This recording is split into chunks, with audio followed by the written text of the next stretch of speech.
The young man continued, and over 30 years since life's end. No goals remain. Vengeance, the unforgivable objective, has been achieved. Nothing left, not even planets to harbor resentment except this one. Within this star system, emptiness reigned. A single planet orbiting a solitary star. Even the grandeur of the star couldn't match the desolation of the system. He had ensured that nothing remained beyond this planet's borders. If one were to look around the surrounding systems, they would not even be able to find a planet for light years. He had made certain of it. Alone. Empty. Broken. This was the galaxy that encircled him. Nothing. He contemplated obliterating the stars alongside the planets, but the notion that a destroyed star might somehow impact the small planet he stood on deterred him. Otherwise, his hatred would never find respite. The hatred of a man with nothing left to lose is genuinely fearsome. Young man, every day since the end has felt like an unending prison. 50 years ago, I reached my peak. A Time Lord, wielding a cosmic singularity core. Yet the endless years of war persisted. In combat, time sped by so fast that reminiscing and regretting were impossible. Now, all I do is regret. I still hear that bastard Pluturix's voice in my head.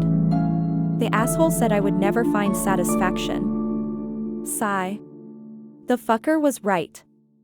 The galaxy teemed with numerous races. During the early days of the intergalactic era, towards the end of the 29th century, humans ranked third in power. Their potential and greed exceeded others. Many races and creatures harness cosmic cores to augment themselves, resulting in a plethora of abilities and enhanced bodies. Although certain races inherently possessed greater strength than humans, they often had lower thresholds. This meant that given enough time, most humans could surpass most alien races in power. Humans exploited this fact to fuel their insatiable greed. Countless alien planets transformed into mere factories for producing goods consumed by humans. These human overlords treated other races as slaves, deepening animosity. This prolonged mistreatment bred resentment among both subjugated and powerful races. As the 30th century began, a new virus emerged, decimating humanity's numbers and drastically reducing their fighting force. Other races united to launch a massive attack, almost eradicating humanity. Unfortunately, they fell short of completing the genocide. Young man, that damn virus made those poor souls into mindless undead attacking and spreading the plague. Killing all those undead took such a long time. In the year 2995, humanity's population hovered around 100 trillion. While many lived away from Gaia, their home planet, the majority still resided there. When the virus struck, 7 out of 10 individuals turned into undead by inhaling contaminated air. Those strong before zombification retained much of their strength. An upside was that individuals with a cosmic core level of 5 or higher, or a solar ignition core, were immune. Such individuals, however, were rare. Young man, sigh, back then, during the virus outbreak, I was just a grunt fresh out of high school. Still a private. I wonder if the rumors are true that one of us aided those bastards in unleashing the virus. Luckily, I was stationed at home, on guard.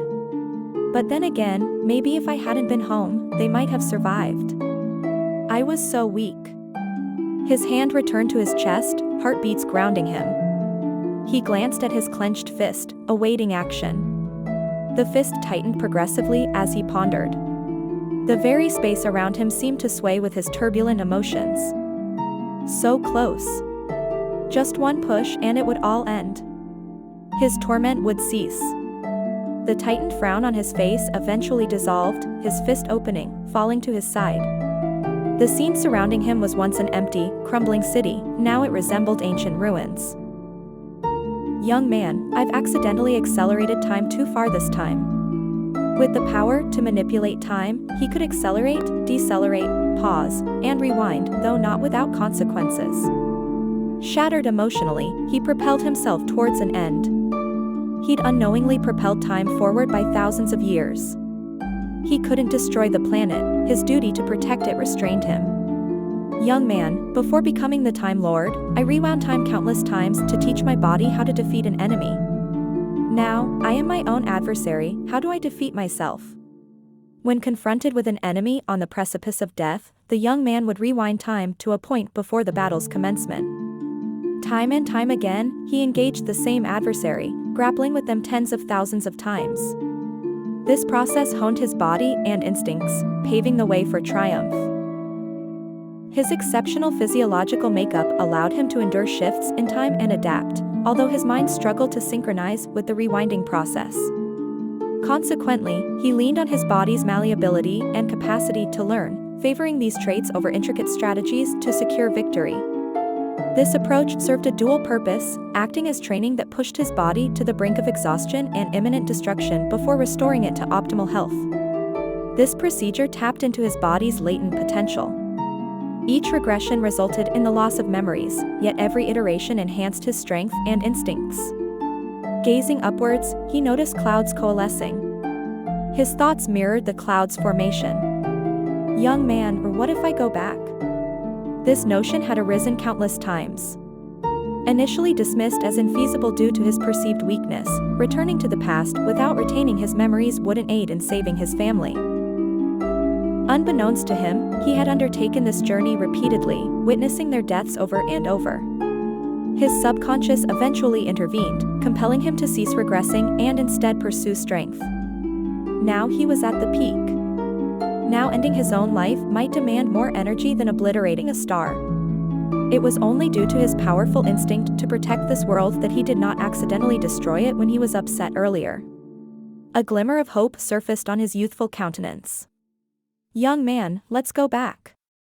He closed his eyes, delving into memories from when he began high school. He aimed to regress even further back than the initial starting of the virus. This marked the furthest extent of his regressions.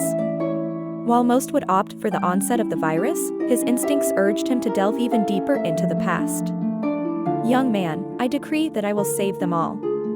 Not a single soul will be lost this time. No one will die. No one. When his eyes reopened, they met the gaze of a young boy in the mirror. Though possessing the same features, this boy's hair was short and black, unlike the vacant and despair-laden white. His raven hair exuded a sense of tranquil, comfortable night. Young man, maybe I should let my hair grow out? Suddenly, a powerful female voice reverberated. Female voice, Xavier Aeon, get out of the bathroom. You'll be late for the first day of school. Xavier Aeon, okay, mom. Lost track of time. And so begins Xavier's 90-second regression in search of peace.